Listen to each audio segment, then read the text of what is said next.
اور جب ان لوگوں سے کہا جاتا ہے کہ جو کتاب اللہ نے نازل فرمائی ہے اس کی پیروی کرو، تو کہتے ہیں نہیں، بلکہ ہم تو اسی چیز کی پیروی کریں گے جس پر ہم نے اپنے باپ دادا کو پایا۔ بھلا اگرچہ ان کے باپ دادا نہ کچھ سمجھتے ہوں اور نہ سیدھے رستے پر ہوں، تب بھی وہ انہی کی تقلید کیے جائیں گے۔ جو لوگ کافر ہیں ان کی مثال اس شخص کی سی ہے جو کسی ایسی چیز کو آواز دے جو پکار اور آواز کے سوا کچھ سن نہ سکے۔ یہ بہرے ہیں، گونگے ہیں، اندھے ہیں کہ کچھ سمجھ ہی نہیں سکتے۔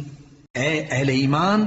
جو پاکیزہ چیزیں ہم نے تم کو عطا فرمائی ہیں ان کو کھاؤ، اور اگر اللہ ہی کے بندے ہو تو اس کی نعمتوں کا شکر بھی ادا کرو۔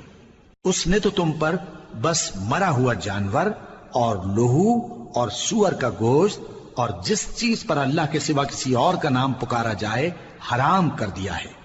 ہاں جو مجبور ہو جائے